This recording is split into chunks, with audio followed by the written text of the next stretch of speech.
Hello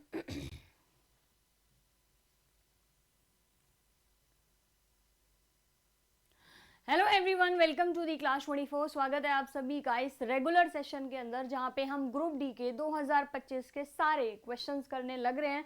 और मेरे हिसाब से ऑडियो और वीडियो क्लियर है, मेरी आवाज़ साफ आ रही है और मेरी वीडियो आपको क्लियर दिखाई दे रही है। Let's start with the session. इससे पहले हम 4 सेशंस कर चुके हैं, चारों के पीडीएफ अपलोड हो चुके हैं, तो कृपया करके सारे बच्चे जो सेशंस हो चुके हैं उनको रिवाइज जरूर करना है और हर दिन का सेशन देखना है आपको, क्योंकि कई बार कुछ क्वेश्चंस जो हैं वो लिंक होते हैं और हम आगे के कुछ क्लासेस के बाद, यानी कि आज से 1-2 दिन के बाद, सैटरडे संडे के बाद बेसिकली आपके थ्योरी सेशंस भी शुरू हो जाएंगे, जहां पे मैं आपको इन शॉर्ट वीडियो किसी एक इंपॉर्टेंट टॉपिक के बारे में डिटेल में बता रही होंगी, जिसमें कि ह्यूमन ब्रेन, ह्यूमन आई, human ear, asexual reproduction, solution, suspension, colloid या रिफ्रैक्टिव इंडेक्स क्या होता है, ये टॉपिक जो है वो मैं आपको कराऊंगी। तो उनके लिए आपको जरूर से ये वीडियो और ये चैनल फॉलो करना है। Let's start with the session number 5।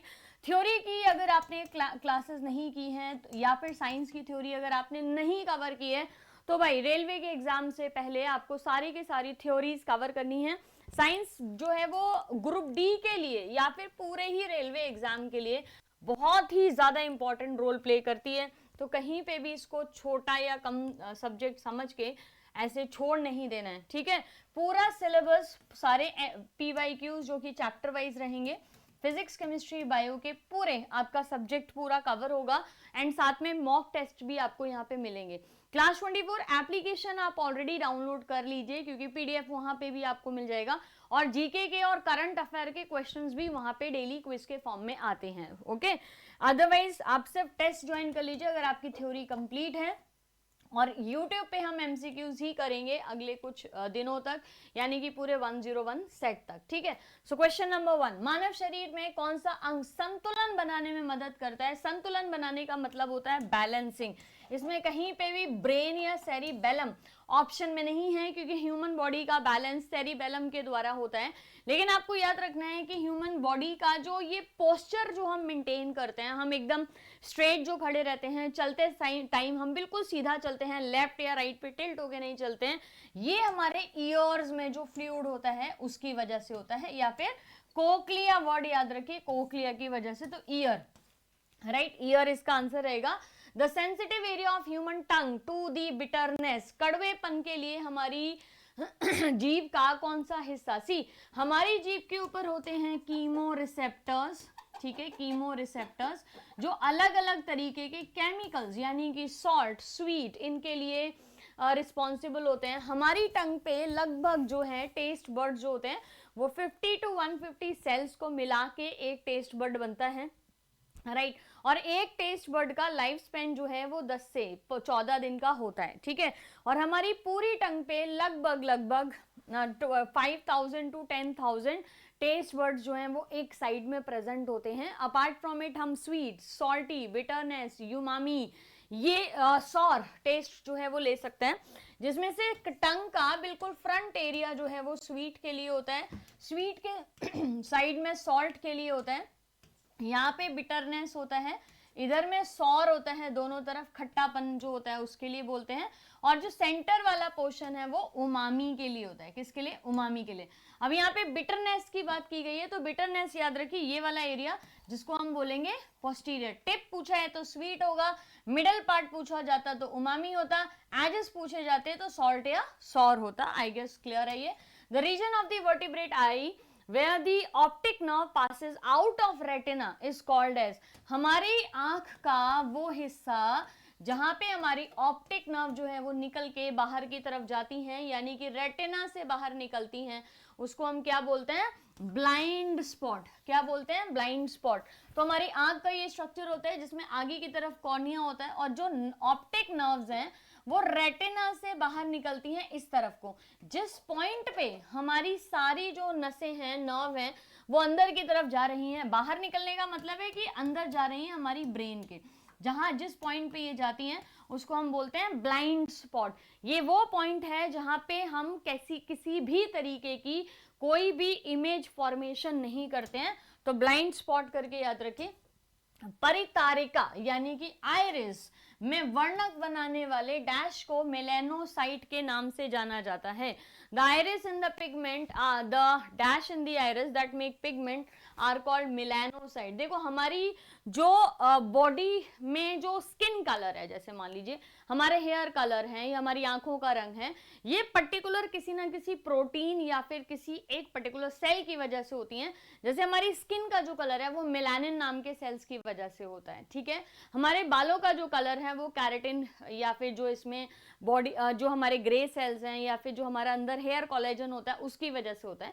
ऐसी हमारी जो पिगमेंट है आइरिस के अंदर, उनको हम सिंपल क्या बोलते हैं, सेल्स होते हैं ये, जो कि रोडोप्सिन और आयोडोप्सिन नाम के होते हैं, रोडोप्सिन एंड आयोडोप्सिन, ठीक है। ये हमारी जो आंख का रंग है ना वो आइरिस की वजह से आता है, या जो सेल हमारी आइरिस पे प्रेजेंट होते हैं और हमारी आंख का कलर डिसाइड करते हैं उनको हम कहते हैं मेलानोसाइट्स। क्या बोलते हैं? Melanocytes, right.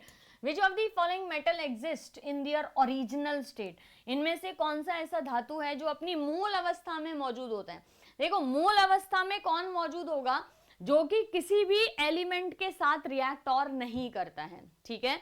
मूल अवस्था यानी कि ओरिजिनल जो उसका शेप या साइज या फॉर्म है, फॉर्म यहाँ पे केमिकल कंपोजिशन भी बोल सकते हैं, केमिकल कंपोजिशन।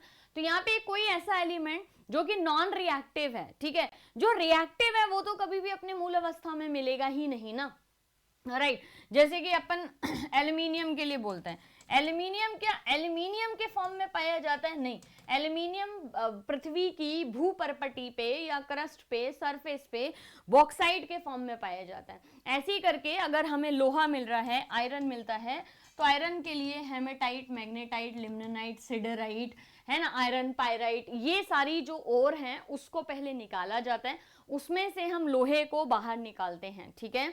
ये क्योंकि रिएक्टिव एलिमेंट्स हैं, रिएक्ट करते हैं। और अपनी मूल अवस्था या ओरिजिनल स्टेट में कौन प्रेजेंट होगा?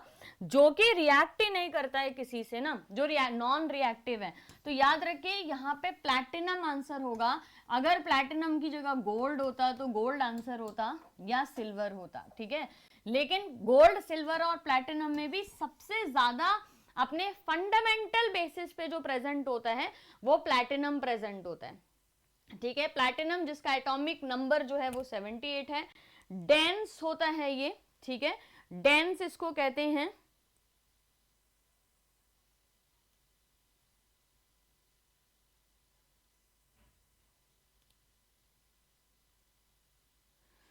ठीक है, डेंस इसको कहा जाता है, डेंस एलिमेंट होता है, इसकी डेंसिटी अच्छी खासी होती है 78।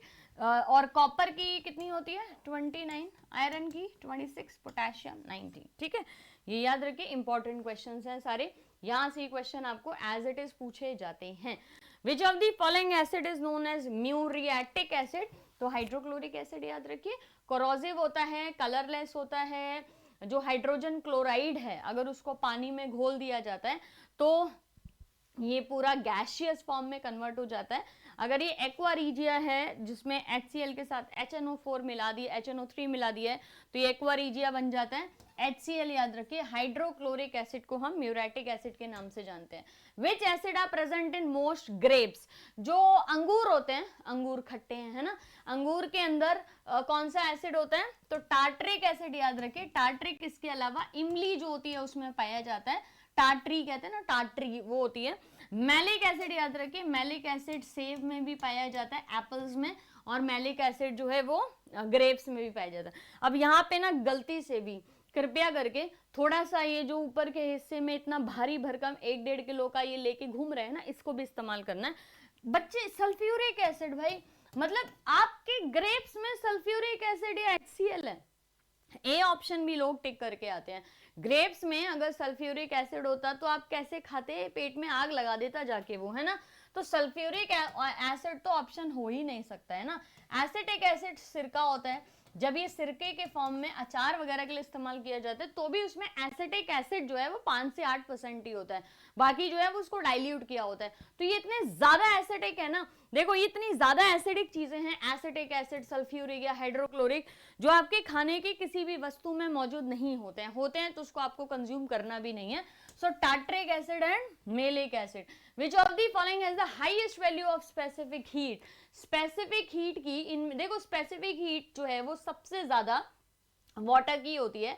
स्पेसिफिक हीट क्या है? Amount of heat per unit mass required to raise the temperature by 1 degree centigrade. ठीक है, तो पानी जो है ना उसकी स्पेसिफिक हीट सबसे ज्यादा होती है 4186 mg करके याद रखिए, 4186 जूल्स पर केजी केल्विन करके, इसको हमने याद रखना है। वाटर की इतनी ज्यादा होती है ये जूल्स में जब हम हीट को नापते हैं। इसके बाद होता है अल्कोहल का जो 2138 या 2148 करके लिख सकते हैं अल्कोहल के लिए। अल्कोहल के लिए 2140 अप्रोक्सीमेटली लिख लीजिए। वाटर की स्पेसिफिक हीट यानी कि unit per mass required to raise the temperature by 1 degree centigrade या 1 डिग्री सेल्सियस, ये सबसे ज्यादा होता है। ठीक है, specific heat. If a lift is going up with the acceleration, the apparent weight of the body, जब लिफ्ट ऊपर की तरफ जाती है तो जो हमारे शरीर का वजन है वो क्या हो जाता है?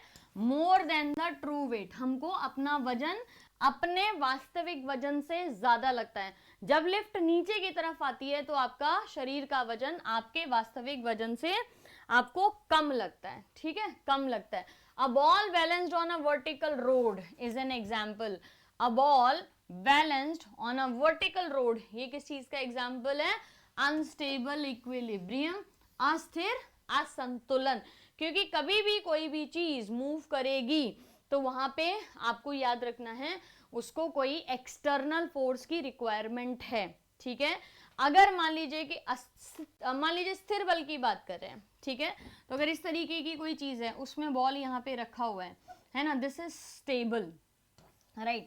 अगर ये रोड पे, वर्टिकल रोड पे ऐसे रखा है तो इसका मतलब ये अनस्टेबल है। ठीक है, ये स्टेबल में आएगा, ये अनस्टेबल में आएगा, और न्यूट्रल, अच्छा ये वाला भी शेप, ये वाला भी शेप, ये भी आपका अनस्टेबल होता है। ठीक है, यहाँ पे कभी भी बॉल टिक नहीं पाएगी, वो या तो नीचे गिर जाएगी या ऐसे गिर जाएगी। ठीक है, तो स्टेबल, अनस्टेबल, जहां पे कोई भी फोर्स आप नहीं लगा रहे हो एक्सटर्नल, उसके बाद भी चीज जो है वो आपकी टिकी हुई है। ठीक है, a person uses स्पेक्ट्स of power +2d। देखो +2d, डी जो लिखा हुआ है वो डायोप्टर लिखा हुआ है, राइट। डी जो लिखा हुआ है वो जहां पे लिखा है वो डायोप्टर लिखा हुआ है ना। अब +2d का मतलब क्या हो गया कि जो लेंस है, फोकल लेंस, वो कैसा है? कन्वेक्स है। ठीक है, प्लस का मतलब क्या हो गया? कन्वेक्स लेंस है। ठीक है, अगर यहीं पे -2d लिखा होता तो हमको समझ आता कनकेव, क्योंकि हम फोकल लेंथ जो है उससे कैलकुलेट करते हैं। कॉनकेव लेंस की फोकल लेंथ नेगेटिव होती है, कन्वेक्स की पॉजिटिव। +2d का मतलब है ये कन्वेक्स लेंस है। कन्वेक्स लेंस कब यूज किया जाता है?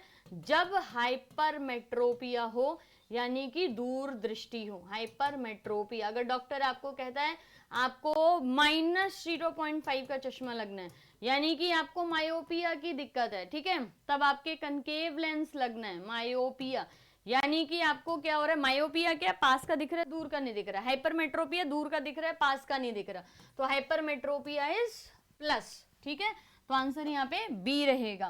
कोई कंफ्यूजन है तो कमेंट सेक्शन में लिख देना, क्लास के बाद मैं इस टॉपिक को अलग से कवर कराऊंगी। Dash connects muscles to bone, M+B।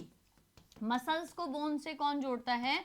दूसरा क्वेश्चन आएगा, बोन को बोन से कौन जोड़ता है? 2 क्वेश्चन आते हैं। सी, जो ये हमारे ऑप्शंस लिखे हुए हैं ना, कार्टिलेज, एरियोला, टेंडन, लिगामेंट, ये सारे के सारे क्या हैं? कनेक्टिव टिश्यूज हैं। क्या है? कनेक्टिव टिश्यूज, जिनको हम बोलते हैं संयोजी ऊतक। तो ये हमारे शरीर में जितनी भी चीजें हैं, यानी कि हमारी हड्डियां हैं जिनको आपस में जोड़ना है, मसल्स हैं जिनको हड्डियों से जोड़ना है, नसें हैं जिनको मसल से जोड़ना है, तभी तो मैं मूवमेंट कर पा रही हूँ ना।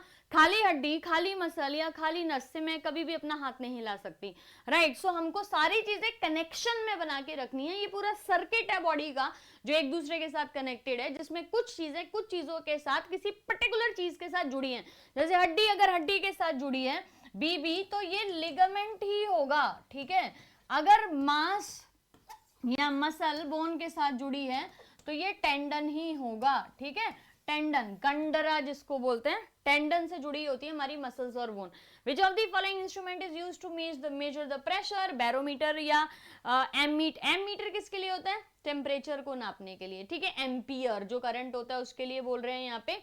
लेक्टोमीटर दूध के लिए होता है। पिकोमीटर 10⁻12 के लिए होता है। मैनोमीटर करके याद रखिए, हमें अगर प्रेशर मेजर करना है तो मैनोमीटर से किया जाता है। पिकोमीटर सिर्फ आपका यूनिट का मतलब यूनिट है किस चीज की, डिस्टेंस की यूनिट है, दूर तक का डिस्टेंस नापना है। तो manometer pressure. Why are aluminium items such as pressure cooker, saucepans, pans etc. are anodized? जो एल्यूमिनियम के बर्तन होते हैं उनको एनोडाइज किया जाता है ताकि वो उनमें जंग नहीं लगे। एल्यूमिनियम के बर्तन यूज करने के लिए इसीलिए बोलते हैं क्योंकि एल्यूमिनियम में जंग नहीं लगती है, ठीक है। एनोडाइजेशन।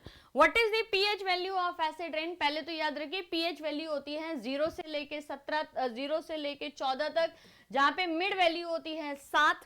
अगर कोई भी चीज 7 से नीचे की तरफ है तो वो एसिडिक है, कोई भी वैल्यू किसी चीज की 7 से ऊपर है तो वो बेसिक है। जब नाम ही एसिड रेन है तो यानी कि वैल्यू 7 से कम होनी चाहिए, राइट, 7 से कम। अब इक्वल टू, तो इक्वल टू नहीं होगी, मोर देन नहीं होगी। मैंने क्या बोला, अगर वैल्यू यहाँ पे लिखा ही अगर ये है कि चीज एसिडिक है तो वैल्यू 7 से कम होनी चाहिए, सबसे पहले तो ये समझ आना चाहिए, ठीक है।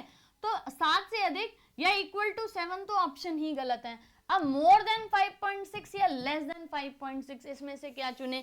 तो याद रखिए जो एसिड रेन होती है वो आपकी एग्जैक्टली 5 या 5.4 होती है, ठीक है, 5 या 5.4। तो मोर देन 5.6 भी नहीं होगा, it should be less than 5.6। अब ऑप्शन क्लियर है, बढ़िया। ये जो है इसको फ्लो चार्ट को देख लीजिए। जो आपके कॉस्टिक सोडा होता है, डेजर्ट, ये आपकी जो ड्राई क्लीन वगैरह के लिए जो प्रोडक्ट्स यूज किए जाते हैं, क्लीनर है, साबुन है, ये सारे के सारे 12 के ऊपर, क्योंकि सब में कॉस्टिक सोडा है। टूथपेस्ट जो है उस वो 9 होता है, मिल्क और मैग्नीशिया 10 होता है। उसके अलावा आप देखो कौन सी चीज एसिडिक है, दूध, saliva, urine, acid rain, black coffee, चाय जो है वो भी एसिडिक होती है, नींबू का पानी, vinegar, soft drinks, cold drink जितनी भी होती हैं वो सारी एसिडिक होती हैं। ऑर्गेनिक जूसेस, मार्केट में मिलने वाले सारे जूसेस एसिडिक होते हैं। टमाटर, पेट का HCl जो होता है, और बैटरीज जो होती हैं ये सारी एसिडिक होती हैं। इनमें से निम्नलिखित में से किस कार्बनिक यौगिक में कार्बोक्सिल समूह मौजूद है? कार्बोक्सिल ग्रुप हम किसके लिए बोलते हैं?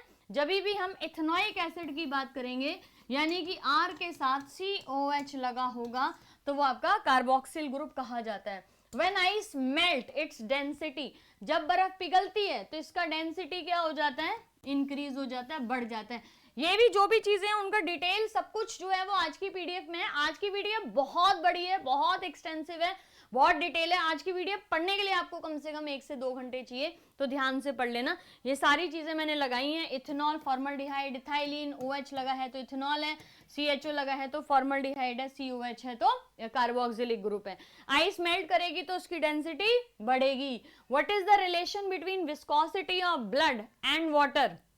Both are equal? नहीं, वाटर इज मोर विस्कस, नहीं, they can not be compare, नहीं भाई, कंपेयर तो हम कर ही सकते हैं ना। याद रखना है खून जो है वो हमारा ज्यादा श्यान होता है, ज्यादा श्यानता दिखाता है क्योंकि उसके अंदर सेल्स भी होते हैं। पानी के अंदर कोई फॉर्म्ड या सॉलिड सेल्स नहीं होते हैं इसलिए पानी बह के जाता है, लेकिन जो ब्लड होता है उसमें हमारे पास सेल्स होते हैं, फॉर्म्ड सेल होते हैं, तो वो आराम से हमारे खून को या प्लाज्मा को आगे बढ़ने नहीं देता। विस्कोसिटी कहते हैं। विस्कोसिटी का मतलब है बहने की क्षमता को रेजिस्ट करना या रोकना, ठीक है। Stainless steel resist corrosion due to, stainless steel के जो बर्तन होते हैं वो कोरोजन यानी कि जंग से बच जाते हैं, इसीलिए स्टेनलेस स्टील के बर्तन हम यूज करते हैं। चम्मच है, कढ़ाई है, ग्लासेस हैं, प्लेट्स हैं, ये सब यूज किया जाता है क्योंकि क्रोमियम उनमें मिलाया जाता है। An atom has a mass number of 23 and atomic number 11। तो इसके न्यूट्रॉन का नंबर क्या होगा? मास नंबर में से एटॉमिक नंबर हटा दीजिए और ये बात हो रही है सोडियम की। सोडियम का एटॉमिक नंबर 11 होता है, मास नंबर 23 होता है। न्यूट्रॉन की संख्या हमेशा मास नंबर में से एटॉमिक नंबर को माइनस करके आती है। अगर प्रोटॉन की संख्या पूछा जाता तो 23 होती, ठीक है, सॉरी 11 होती, मास नंबर नहीं, इलेक्ट्रॉन की संख्या पूछी जाती तो भी 11 ही होती, ठीक है। न्यूट्रॉन की संख्या 23 में से 11 माइनस करके यानी कि 12 आती है।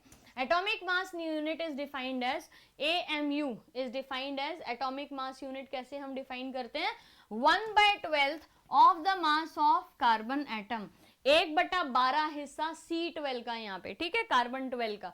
The humerus is a part of, humerus किसका हिस्सा होता है, ह्यूमरस। देखो किसी को हंसाते हैं ऐसे करके याद रखो, ह्यूमरस मतलब फनी, ह्यूमरस हंसाते हैं तो हाथ के जेस्चर्स का यूज करते हैं, बोल भी रहे हैं, छोटे बच्चे को हंसाते हैं तो हाथ के जेस्चर्स यूज करते हैं ना, तो आम करके याद रखिए अपर वाले को बोलते हैं ह्यूमरस वाला पार्ट, ठीक है। शोल्डर गर्डल ये है आपकी, है ना। The power of lens is plus 2.5D, lens की पावर जो है वो 2.5 है। अब आप बताओ, खुद से बता पाओगे ये, जब मैंने प्लस बोला तो क्या हो जाएगा, यहाँ पे प्लस बोलते ही आंसर जो है वो क्या हो गया, कन्वेक्स लेंस, ठीक है। तो कनकेव वाले ऑप्शन तो पहले ही हटा दीजिए। अब ये 40-50 यानी कि power of lens is 2.5D है, तो यहाँ पे फोकल लेंथ क्या होगी, देखो पावर जो है वो 1/f होता है, तो P is equal to 1/f, और 2.5 पावर है तो 2.5 यहाँ पे लगा दीजिए। अब 1/2.5 नीचे जाएगा, वैल्यू ऊपर जाएगी, यहाँ पे सेंटीमीटर्स की बात हो रही है तो वैल्यू आपको यहाँ पे और ऐड करनी पड़ेगी, 25 चौके 100 होता है और 0, आंसर मेरा क्या आएगा 40 सेंटीमीटर, क्योंकि जब हम 100 सेंटीमीटर्स में निकाल रहे हैं तो यहाँ पे मल्टीप्लाई बाय 100 आपको करना पड़ेगा। समझ आ गया है। अगेन बहुत इजी कॉन्सेप्ट है, क्वेश्चन आएगा जब प्लस 2.5D लिखा है, प्लस लिखा है तो कनकेव कन्वेक्स लेंस है, कनकेव होता तो माइनस लिखा होता। जब हमें पावर पूछी जा रही है, पावर दी है, फोकल पूछा जा रहा है, तो formula power is equal to 1/f है, पावर दी हुई है। सेंटीमीटर्स में हमेशा हम 100 से इसको मल्टीप्लाई कर देते हैं, मीटर लिखा होता तो मल्टीप्लाई नहीं करते। The columnar cell that are specialized for secretion, इनको क्या बोला जाता है, सिक्रीशन करने के लिए जो कोलुमिनर सेल बने हैं उनको ग्लैंड कहते हैं। ग्लैंड यानी कि ग्रंथियां, ग्रंथियां ही तो स्रावित करती हैं हार्मोन्स को या एंजाइम्स को। Myelin an insulated layer present in which of the following tissue, non myelinated cells भी होते हैं, माइलिनेटेड भी होते हैं। माइलिनेटेड सेल्स का मतलब है कि जो एक्सॉन है न्यूरॉन का, ये एक्सॉन वाला हिस्सा है, उसको कवर करके रखा है, और माइलिन इसलिए, माइलिन शीट इसलिए प्रेजेंट है ताकि इसमें से इंफॉर्मेशन बाहर की तरफ नहीं निकल के जाए। माइलिन शीट प्रोटीन की बनी होती है, और ये सिर्फ और सिर्फ माइलिन, माइलिनेटेड या नॉन माइलिनेटेड, सिर्फ आपके नर्वस टिश्यूज होते हैं और कोई भी नहीं। समझ आ गया, आई गेस क्लियर, अच्छा हो गया क्या, okay right, this is the set. ये बहुत ही प्यारा सेट था, इसी तरीके का पेपर एग्जैक्टली आपका आएगा। अगर डिफिकल्ट होगा तो थोड़ा बहुत इसमें न्यूमेरिकल वैल्यूज वगैरह ऐड कर देंगे, अदरवाइज अगर पेपर मुश्किल आएगा तो थोड़ा सा इसी में न्यूमेरिकल्स वगैरह ऐड कर लीजिए, ठीक है। चलिए, थैंक यू सो मच, मिलते हैं नेक्स्ट सेशन यानी कि कल के सेशन में। आई होप चीजें क्लियर है। अगर आपको कोई भी शिकायत है, कोई भी क्वेश्चन समझ नहीं आया, कोई टॉपिक समझना है, जैसे आज मैंने पॉजिटिव नेगेटिव अच्छे से बोला है ना, कन्वेक्स लेंस कनकेव लेंस 2 बार क्वेश्चन में आया, आपको लगता है हमें समझ नहीं आया। मैंने आज कार्बोक्सिलिक ग्रुप की बात की, मैंने आज बोला कि बैलेंसिंग करने के लिए ईयर भी चाहिए होते हैं, जबकि अब तक आपके दिमाग में सेरिबेलम था। किसी भी तरीके की कोई चीज में कंफ्यूजन होती है, आप लिंक अगर नहीं कर पाते हैं तो आप जरूर से यहाँ पे मेरे कमेंट सेक्शन में लिखिए, आई विल रिप्लाई यू, ठीक है। बाकी टेस्ट वगैरह आप ज्वाइन कर सकते हैं, थ्योरी की सारी क्लासेस क्लास 24 पे चल रही हैं, वहां ज्वाइन कर लीजिए। Thank you so much.